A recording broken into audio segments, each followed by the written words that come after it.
আসসালামু আলাইকুম, আমি মুশাররফ হোসেন। আজকে ভিডিওতে আপনাকে স্বাগতম। আজকে আমি ব্লগিং প্ল্যাটফর্মের ব্যাকএন্ড নিয়ে আলোচনা করব। আজকের প্রজেক্টটির নাম হচ্ছে ব্লগিফাই সার্ভার। এই ব্যাকএন্ডটি মূলত একটি ব্লগিং প্ল্যাটফর্মের জন্য ডেভেলপ করা হয়েছে, যেখানে ইউজার ব্লগ পোস্ট তৈরি করতে পারে, আপডেট করতে পারবে এবং ডিলিট করতে পারবে। এছাড়াও অ্যাডমিন এবং ইউজারের মধ্যে রোল বেসড অ্যাক্সেস কন্ট্রোলের মাধ্যমে একটি সিকিউর সিস্টেম তৈরি করা হয়েছে, যেখানে ইউজারের কাজ করতে পারবে, অ্যাডমিনের কাজ করতে পারবে। অ্যাডমিন ইউজারের কাজ করতে পারবে না, ইউজার অ্যাডমিনের কাজ করতে পারবে না। তো আমরা অলরেডি জেনে গেছি ইউজার আসলে কি করতে পারে। ইউজার ব্লগ পোস্ট তৈরি করতে পারে, আপডেট করতে পারবে এবং ডিলিট করতে পারবে। অ্যাডমিন যে কাজটা করতে পারে সেটা হচ্ছে অ্যাডমিন যে কোনো ইউজারকে ব্লক করে দিতে পারে। আরেকটা কাজ হচ্ছে অ্যাডমিন যে কোনো ব্লগ পোস্টকে ডিলিট করতে পারবে। এই প্রজেক্টটির মূল উদ্দেশ্য হলো এমন একটি প্ল্যাটফর্ম তৈরি করা যেখানে ইউজার খুব সহজেই ব্লগ পোস্ট তৈরি করতে পারবে এবং অ্যাডমিনরা প্ল্যাটফর্মটিকে খুব সহজেই ম্যানেজ করতে পারবে। ইউজার ব্লগ তৈরি করা থেকে শুরু করে ফিল্টার, সার্চ, সর্টিংয়ের মতো বিশেষ ফিচারগুলো এখানে ইউজ করা হয়েছে। এই প্রজেক্টটিতে প্রোগ্রামিং ল্যাঙ্গুয়েজ হিসেবে ব্যবহার করা হয়েছে টাইপস্ক্রিপ্ট, এছাড়াও নোড.js, এক্সপ্রেস.js, ডাটা স্টোর করার জন্য ডাটাবেস হিসেবে ব্যবহার করা হয়েছে মঙ্গোডিবি এবং ডাটা মডেলিংয়ের জন্য ব্যবহার করা হয়েছে মঙ্গোস। অথেন্টিকেশন এবং অথরাইজেশনের জন্য ব্যবহার করা হয়েছে জেসন ওয়েব টোকেন। তো আজকের ভিডিওতে আমি শুরুতে এই প্রজেক্টের ফিচারগুলো নিয়ে আলোচনা করব। তারপর আমি আমার লোকাল মেশিনে কিভাবে প্রজেক্টটি সেট আপ করছি সেটা নিয়ে আলোচনা করব এবং সর্বশেষ আমি এপিআই ইন পয়েন্টগুলো নিয়ে আলোচনা করব এবং দেখব ইন পয়েন্টগুলো থেকে কী রকম রেসপন্স আসতেছে। তো শুরু করা যাক। শুরুতে ফিচারগুলোর মধ্যে আছে অথেন্টিকেশন এবং অথরাইজেশন। আমাদের এই ব্যাকএন্ডটি জেসন ওয়েব টোকেন ব্যবহার করে সিকিউর অথেন্টিকেশন নিশ্চিত করে। অর্থাৎ কোনো একজন ইউজার যদি এই ব্লগিং প্ল্যাটফর্মে কোনো একটা কিছু করতে যায়, যেমন ব্লগ তৈরি করা, ডিলিট করা, তাকে অবশ্যই কি করতে হবে, শুরুতে রেজিস্ট্রেশন করতে হবে। তারপর লগ ইন করে তারপর সে ব্লগ পোস্ট তৈরি করতে পারবে, আপডেট করতে পারবে এবং ডিলিট করতে পারবে। এখানে আরেকটা ফিচার আছে, সেটা হচ্ছে অথরাইজেশন। অর্থাৎ অ্যাডমিনের কাজ আলাদা, ইউজারের কাজ হচ্ছে কি আলাদা। তারপর যে ফিচারটা সেটা হচ্ছে ব্লগ ম্যানেজমেন্ট। ব্লগ ম্যানেজমেন্টের মধ্যে একজন ইউজার ব্লগ পোস্ট তৈরি করতে পারবে, আপডেট করতে পারবে এবং ডিলিট করতে পারবে তখনই যখন সে লগ ইন অবস্থায় থাকবে। লগ ইন অবস্থায় একজন ইউজার একটি ব্লগ পোস্ট তৈরি করতে পারবে, আপডেট করতে পারবে এবং ডিলিট করতে পারবে। এখানে আরেকটা বিষয় লক্ষণীয়, সেটা হচ্ছে শুধু লগ ইন থাকলেই হবে না, পাশাপাশি এটাও নিশ্চিত করা হয়েছে যে একজন লগ ইন করা ইউজার অন্য কারো পোস্ট ডিলিট করতে পারবে না, আপডেটও করতে পারবে না। শুধুমাত্র নিজের পোস্টেই আপডেট করতে পারবে এবং ডিলিট করতে পারবে। এই জন্যেই এই ফিচারটাকে বলা হইতেছে প্রাইভেট ফিচার। আরেকটা পাবলিক ফিচার আছে, সেটা হইতেছে আমরা একটা পাবলিক এপিআই তৈরি করছি, যে এপিআই এর মাধ্যমে যে কোনো ধরনের ব্যক্তি ব্লগগুলো দেখতে পারবে। সকল ইউজারের ব্লগেই সে দেখতে পারবে। সেই জন্য তার লগ ইনও করা লাগবে না, রেজিস্ট্রেশনও করা লাগবে না। এই জন্য এই ফিচারটাকে বলা হইতেছে পাবলিক ফিচার। এখানে ব্লগ সার্চ করা যাবে, সর্টিং করা যাবে এবং কি ফিল্টারিংও করা যাবে। তারপর আছে হচ্ছে অ্যাডমিন প্যানেল। অ্যাডমিন প্যানেল শুধুমাত্র দুইটা কাজ করতে পারে। একটা হচ্ছে ইউজার ম্যানেজ করতে পারবে। ইউজার ম্যানেজ করতে পারবে তখনই যখন একজন অ্যাডমিন লগ ইন অবস্থায় থাকবে। লগ ইন অবস্থায় থাকা অবস্থায় একজন অ্যাডমিন একজন ইউজারকে ইচ্ছা করলে ব্লক করতে পারবে। এক্ষেত্রে ইউজার মডেলে একটা ফিল্ড আছে, সেটা হচ্ছে ইজ ব্লক। বাই ডিফল্ট এই ইজ ব্লকটের ভ্যালু থাকে ফলস। অ্যাডমিন ইচ্ছা করলে এই ইজ ব্লকটের ভ্যালুটা ট্রু করে ওই ইউজারকে ব্লক করে দিতে পারে। আরেকটা কাজ করতে পারে, সেটা হচ্ছে ব্লগ ম্যানেজ করতে পারবে। এক্ষেত্রে শুধুমাত্র অ্যাডমিন ব্লককে সরাসরি ডিলিট করতে পারবে, কোনো প্রকার আপডেট করতে পারবে না। তো এখন আমরা ইউজারের মডেলটা দেখি। ইউজার মডেলে বেশ কিছু ফিল্ড আছে, যেমন name, email, password, role, is blocked, created at, updated at. এখানে একটা বিষয় লক্ষণীয়, সেটা হচ্ছে রোলের ভ্যালু ডিফল্ট ভ্যালু হচ্ছে ইউজার, ইজ ব্লকডের ডিফল্ট ভ্যালু হচ্ছে ফলস। এক্ষেত্রে আমাদের মঙ্গুজ মডেল এই চারটা ফিল্ডকে সে নিজে নিজে ম্যানেজ করতে পারবে। অর্থাৎ যখন ডাটাবেজে কোনো ডাটা এন্ট্রি হবে তখন মঙ্গোজ রোলের ভ্যালুটা ডিফল্ট ভ্যালু ইউজার, ইজ ব্লকের ডিফল্ট ভ্যালু ফলস এবং ক্রিয়েটেড অ্যাট, আপডেটেড অ্যাট এই সব কিছুই মঙ্গুস নিজে হ্যান্ডেল করতে পারবে। কিন্তু যখন একজন ইউজার রেজিস্ট্রেশন করবে তখন তাকে এই 3টা ফিল্ড অবশ্যই দিতে হবে। একটা হচ্ছে নেম, আরেকটা হচ্ছে ইমেল, আরেকটা হচ্ছে পাসওয়ার্ড। সকল ইউজারের ক্ষেত্রে এই বাকি 4টা কিন্তু সেম, কিন্তু উপরের 3টা আলাদা আলাদা হবে, এক এক ইউজারের জন্য এক এক রকম হবে। এই জন্যে ফ্রন্ট এন্ড থেকে মূলত পাঠানো হবে নেম, ইমেল এবং পাসওয়ার্ড। তো এই হচ্ছে আমাদের ইউজার মডেল। এখন আসি ব্লক মডেল নিয়ে। ব্লক মডেলের ক্ষেত্রে দেখুন এখানে টাইটেল আছে, কন্টেন্ট আছে, অথর আছে, is published, created at, updated at. এখানে ইজ পাবলিশডের ডিফল্ট ভ্যালু হচ্ছে ট্রু। তো এক্ষেত্রে এই 3টা প্রপার্টির ভ্যালু কিন্তু মঙ্গুস নিজেই হ্যান্ডেল করতে পারবে। কারণ যখন একজন ইউজার একটা ব্লগ পোস্ট তৈরি করবে তখন ইজ পাবলিশডের ভ্যালু হবে default value true, created at, updated এট এটা মঙ্গুস নিজে হ্যান্ডেল করে দিতে পারবে। কিন্তু আমাদের চিন্তার বিষয় হচ্ছে উপরের 3টা প্রপার্টি বা ফিল্ড নিয়ে। এখন আমাদের একটা রিকোয়ারমেন্ট আছে, সেটা হইতেছে ফ্রন্ট এন্ড থেকে আমরা শুধুমাত্র টাইটেল এবং কন্টেন্ট পাঠাতে পারবো, অথর পাঠাতে পারবো না। তাহলে অথরের ভ্যালু যে অবজেক্ট আইডি হবে সেটা হচ্ছে কি একটা রেফারেন্স ভ্যালু। রেফারেন্স ভ্যালু কার? কি ইউজারের, যে ইউজার এই ব্লগটা তৈরি করতে যাইতেছে তার অবজেক্ট আইডি। তো আমরা অথরের অবজেক্ট আইডিটা কই থেকে পাবো? আমরা এই অথরের ভ্যালুটা পাবো আমাদের টোকেন থেকে। যখন আমরা একটা ব্লগ তৈরি করতে যাব, ডিলিট করতে যাব বা আপডেট করতে যাব, আমাদেরকে কিন্তু লগ ইন করার সময় যে আমাদেরকে একটা ব্যাকএন্ড টোকেন দেয়, সেই টোকেন দিয়েই কিন্তু আমাদেরকে একটা ব্লগ তৈরি করতে হবে, ডিলিট করতে হবে, আপডেট করতে হবে। তো আমরা কিন্তু ওই টোকেন থেকেই আমাদের যে অথরের ইনফরমেশন আছে বা অবজেক্ট আইডিটা আছে সেটা কিন্তু নিয়ে নিতে পারি।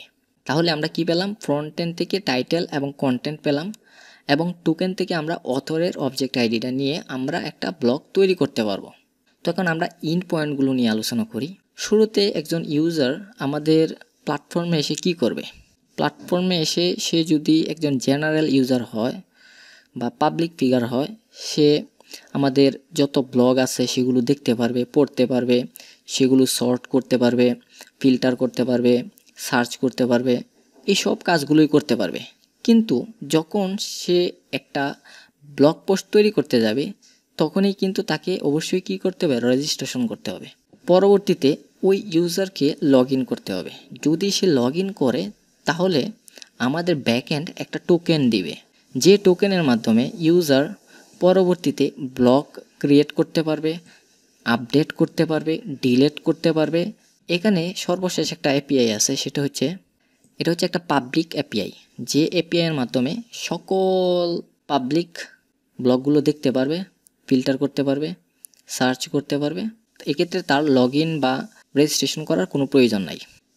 এখন যদি আমরা অ্যাডমিনের ইন পয়েন্টগুলো দেখি, সেক্ষেত্রে অ্যাডমিন 2টা কাজ করতে পারে। এক হচ্ছে ব্লককে ডিলিট করে দিতে পারে, আর একটা হচ্ছে ইউজারকে সে ব্লক করে দিতে পারে। এক্ষেত্রে ইউজারের আইডিটা লাগবে, আর যখন সে একটা ব্লগকে ডিলিট করে দিবে সেক্ষেত্রে ওই ব্লগের আইডিটা লাগবে। তারপর এই প্রজেক্টে যে কাজটা করা হয়েছে সেটা হচ্ছে এরর হ্যান্ডেলিং করা হয়েছে।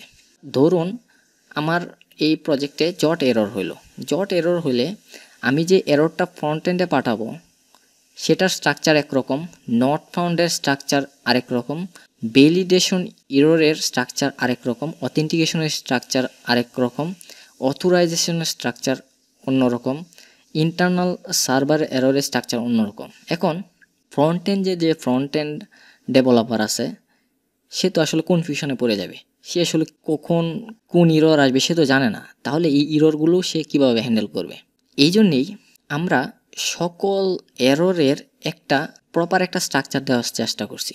যেমন যে কোনো এররই হোক, সেই এররের প্রথমে কি থাকবে? সাকসেস থাকবে, সেটা বুলিয়ান ভ্যালু হবে, একটা মেসেজ থাকবে, স্ট্যাটাস কোড থাকবে, তারপর এররের মধ্যে ডিটেলস প্রপার্টির মধ্যে এরের ভিতর সকল ইনফরমেশন থাকবে, তারপর হচ্ছে কি স্ট্যাক। এখন যদি জট এররও হয় তাহলেও এই স্ট্রাকচার ফলো করেই এরর পাঠাবে ফ্রন্ট এন্ডে।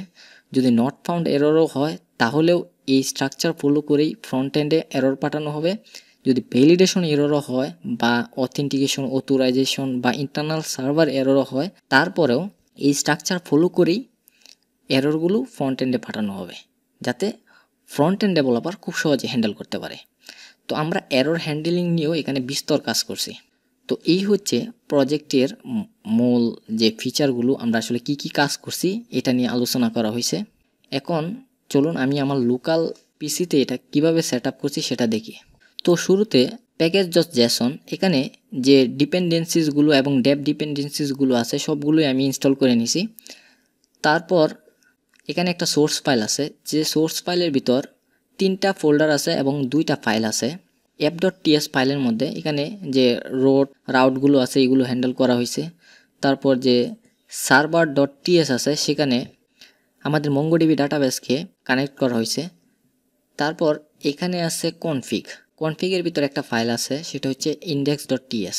এখানে এনভায়রনমেন্ট ভেরিয়েবলগুলো আছে সেগুলো এখানে অ্যাক্সেস করা হয়েছে। তারপর এই ফাইল থেকে সেগুলোকে এক্সপোর্ট করে দেওয়া হয়েছে যাতে আমাদের প্রজেক্টের যে কোনো জায়গায় আমরা ইউজ করতে পারি। যেমন আমাদের পোর্ট লাগবে, ডাটাবেস ইউআরএল লাগবে, node.env লাগবে, আরও যাবতীয় যেগুলো আমাদের লাগে সেগুলো আমরা এখানে নিয়ে আসছি এবং সেগুলো এক্সপোর্ট করে দিছি যাতে আমরা প্রজেক্টের যে কোনো জায়গায় ইউজ করতে পারি। তারপর আছে রাউট ফোল্ডারের ভিতর আমাদের এখানে রাউটগুলোকে হ্যান্ডেল করা হয়েছে। তারপর আছে অ্যাপ, আমাদের যে বিল্ডার ফোল্ডারটা আছে এই বিল্ডার ফোল্ডারের মধ্যে query.builder নামক একটা ফাইল তৈরি করছি। এর মধ্যে সার্চ, ফিল্টার, সর্ট যাবতীয় কাজগুলো এখানে হ্যান্ডেল করা হয়েছে। তারপর ওই যে আমরা বলছিলাম আমরা আমাদের এররগুলো হ্যান্ডেল করছি সবগুলো ফাইল এখানে আছে। তারপর আমাদের যে প্রয়োজনীয় মিডলওয়্যারগুলো আছে যেমন auth, data validator, global error handler, not found সবগুলো এখানে আছে। মডিউল ফাইলের মধ্যে আমরা আসলে আমাদের মেন কাজটা করছি। তো সফটওয়্যার ডিজাইন প্যাটার্নের মধ্যে সবচেয়ে জনপ্রিয় 2টা প্যাটার্ন হচ্ছে MVC প্যাটার্ন আর একটা হচ্ছে কি মডুলার প্যাটার্ন। আমি এখানে মডুলার প্যাটার্ন ইউজ করছি। যে আমাদের যে ফিচারগুলো আছে প্রত্যেকটা ফিচারকে আমি আলাদা আলাদা একটা ফোল্ডারে ভাগ করছি এবং ওই ফোল্ডারগুলোর মধ্যে একই রিলেটেড যত কিছু কাজ আছে সবগুলোকে একসাথে রাখছি। যেমন এখানে অ্যাডমিন রিলেটেড সকল কাজ এই অ্যাডমিন ফোল্ডারের ভিতর আছে, অথ রিলেটেড যত কাজ এই অথ ফোল্ডারের ভিতর আছে। ঠিক তেমনিভাবে ব্লগ রিলেটেড যে কাজগুলো আছে সবগুলো এখানে রাখা হয়েছে। তারপর রেজিস্টার ফোল্ডারের ভিতর রেজিস্টার রিলেটেড যে কাজগুলো আছে সেগুলো এখানে রাখা হয়েছে। এই ফাইলগুলো দেখতে অনেকটা বিদঘুটে, তো আমি বলে দিচ্ছি আসলে কোন ফাইলের কি কাজ। তো আমরা শুরুতে রেজিস্টার ফোল্ডারটার দিকে তাকাই। তো একজন ইউজার আমাদের এই প্ল্যাটফর্মে যদি আসে তাহলে শুরুতে তাকে কি করতে হবে, রেজিস্ট্রেশন করতে হবে। তো রেজিস্ট্রেশন করতে হলে তাকে কি করতে হবে, ডাটা প্রোভাইড করতে হবে, তার ইনফরমেশন প্রোভাইড করতে হবে, নেম, ইমেল, পাসওয়ার্ড প্রোভাইড করতে হবে। এই ডাটা টাইপটা কি হবে সেটা আমরা register.interface ডিক্লেয়ার করছি। ইউজার যে ডাটা প্রোভাইড করবে তার মধ্যে নেম হবে স্ট্রিং, ইমেল হবে স্ট্রিং, পাসওয়ার্ড হবে স্ট্রিং, রোল হবে অ্যাডমিন অথবা ইউজার, ইজ ব্লকড এটা হবে কি বুলিয়ান, হোয়াইট ট্রু নয় ফলস। তারপর আমরা তৈরি করছি মডেল, আমরা আমাদের রেজিস্ট্রেশন মডেলটা তৈরি করলাম। তারপর আমাদের যে ফাংশনাল যে কাজ কারবার সব আমরা এখানে করছি register.controller ফাইলের মধ্যে। এখানে যখন একজন ইউজার ফ্রন্ট এন্ড থেকে ডাটা প্রোভাইড করে সেটা আমরা রিসিভ করি কিভাবে, সেটা রিসিভ করি request.body-র মাধ্যমে এবং সেই বডির মধ্যে যে আমাদের ইনফরমেশনগুলো আছে সেগুলো আমরা পাঠিয়ে দিচ্ছি সার্ভিসের মধ্যে। সার্ভিস যে কাজটা করে সেটা হচ্ছে ওই ডাটাটা যদি ভ্যালিড হয়, সব কিছু ঠিকঠাক থাকে এবং ইউনিক হয় ইমেল, তাহলে সে ডাটাবেজে একটা ডাটা তৈরি করে বা একটা ডকুমেন্ট তৈরি করে।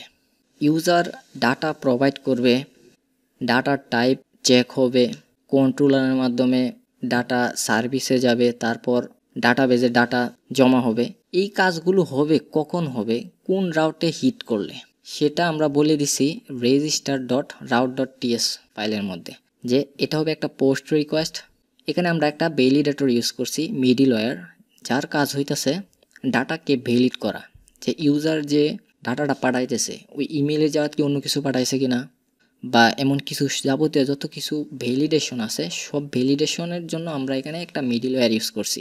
আর মিডলওয়্যারটা আমরা এখানে লিখে রাখছি যে আমাদের নেম ফিল্ড ফাঁকা রাখা যাবে না, নেম হতে হবে রিকোয়ার্ড, মানে তোমাকে একটা নাম প্রোভাইড করতেই হবে, তুমি ইনভ্যালিড ইমেল প্রোভাইড করতে পারবা না, ইমেল অবশ্যই রিকোয়ার্ড। তারপর পাসওয়ার্ড, তোমাকে একটা পাসওয়ার্ড প্রোভাইড করতেই হবে। এই ধরনের ভ্যালিডেশনগুলো আমরা করছি জটের মাধ্যমে। আপনি জয় ইউজ করেও করতে পারবেন, সেটাও অনেক জনপ্রিয় একটা প্যাকেজ। আমি জটের মাধ্যমে এটা হ্যান্ডেল করছি। তো এই হচ্ছে আমাদের রেজিস্ট্রেশনের প্রসেস। তারপর কি আছে, তারপর হচ্ছে লগ ইন। তো লগ ইনের কাজগুলো আমরা এই অথ ফোল্ডারের মধ্যে করছি। তো লগ ইন করতে গেলে তাকে কি প্রোভাইড করতে হবে, তাকে প্রোভাইড করতে হবে ইমেল এবং পাসওয়ার্ড। তো ইমেল এবং পাসওয়ার্ডের টাইপ কি হবে সেটা আমরা ডিক্লেয়ার করার জন্য আমরা একটা টাইপ ডিক্লেয়ার করছি এবং সেটা এক্সপোর্ট করে দিছি, এবং সেটা আমরা রাখছি কি অথ ডট ইন্টারফেস ডট টিএস ফাইলের মধ্যে। তারপর কি করা হয়েছে, ডাটা ভ্যালিডেশন করা হয়েছে কন্ট্রোলারের মাধ্যমে।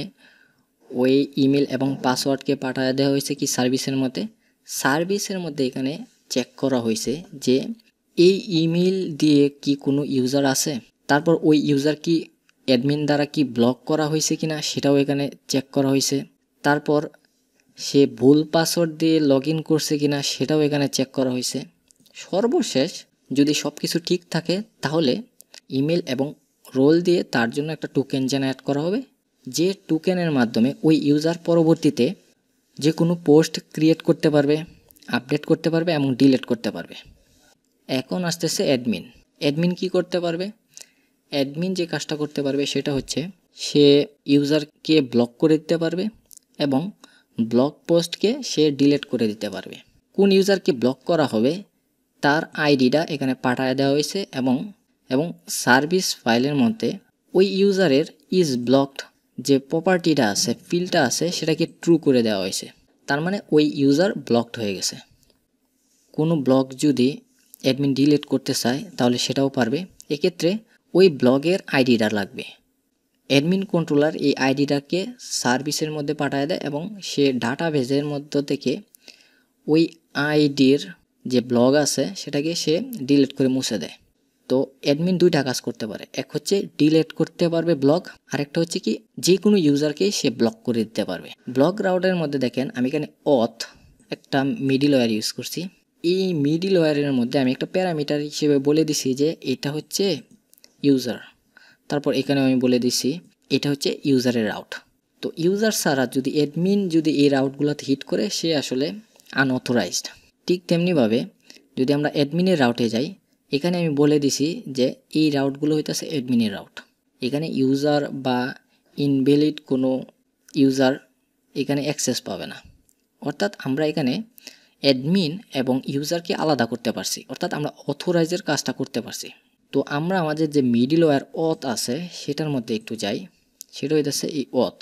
তো অথের মধ্যে সবার আগে ইউজার বা অ্যাডমিন যে কোনো রাউটে অ্যাক্সেস নিতে হইলে তো তাকে অবশ্যই কি করতে হবে, টোকেন প্রোভাইড করতে হবে বা লগ ইন অবস্থায় থাকতে হবে।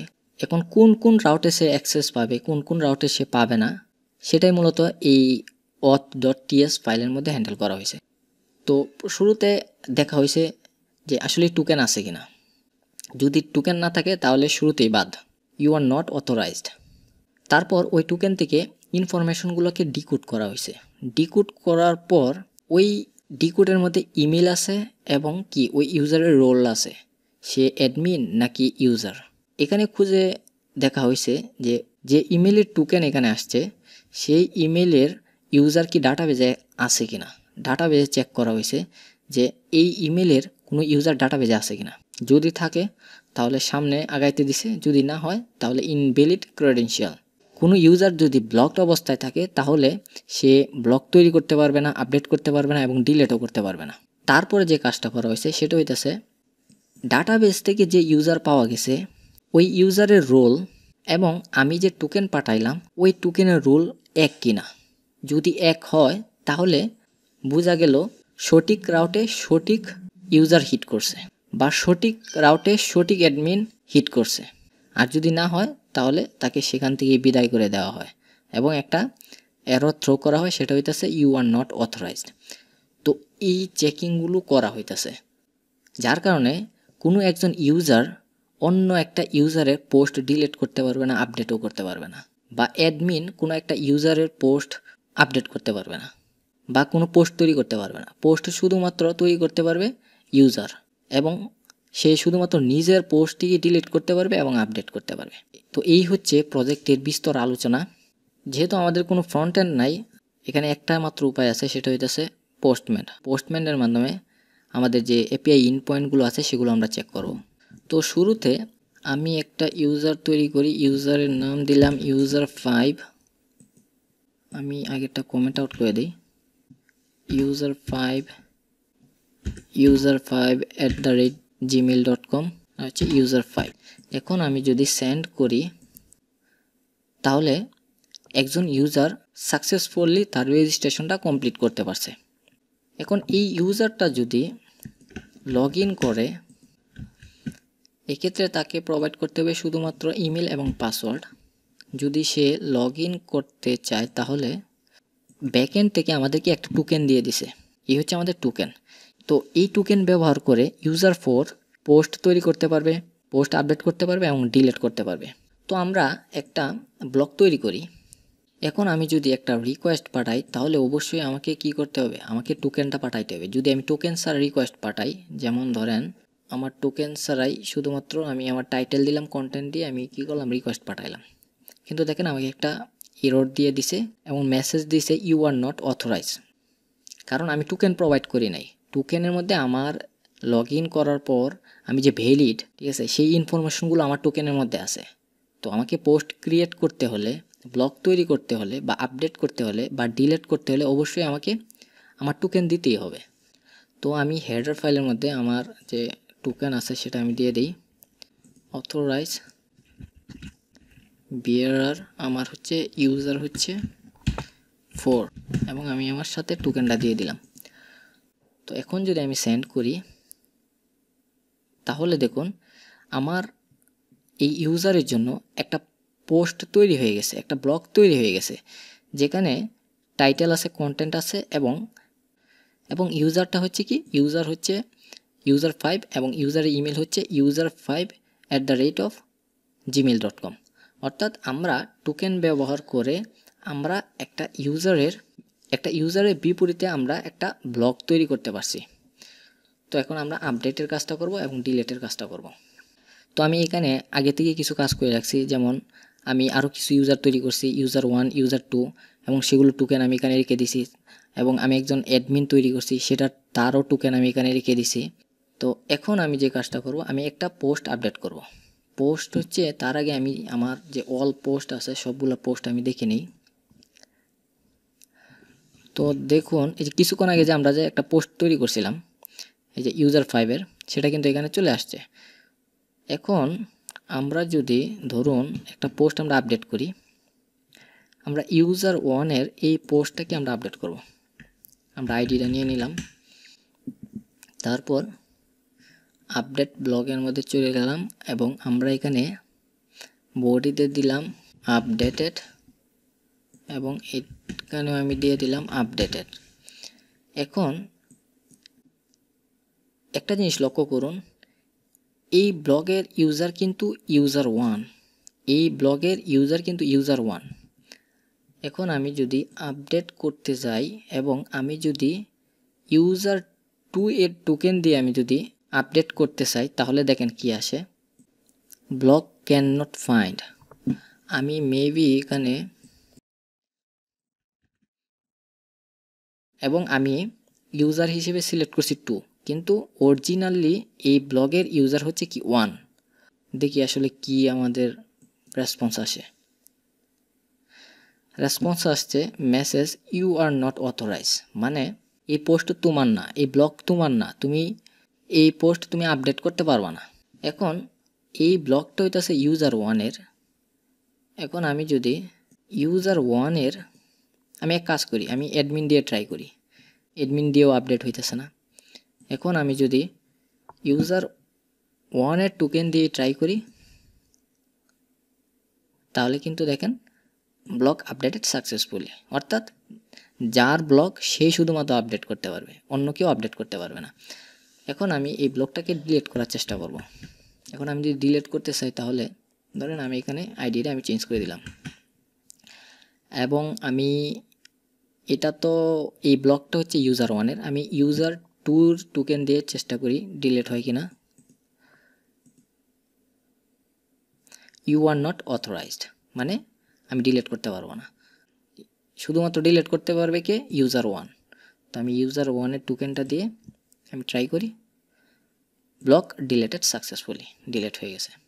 আরেকটা বিষয় সেটা হচ্ছে অ্যাডমিনের কাজটা আমরা দেখি। অ্যাডমিন কি করতে পারে? অ্যাডমিন ইউজারকে ব্লক করতে পারে। তো আমরা একটা ইউজারকে নিয়ে আসি, আমাদের এখানে অনেক ইউজার আছে।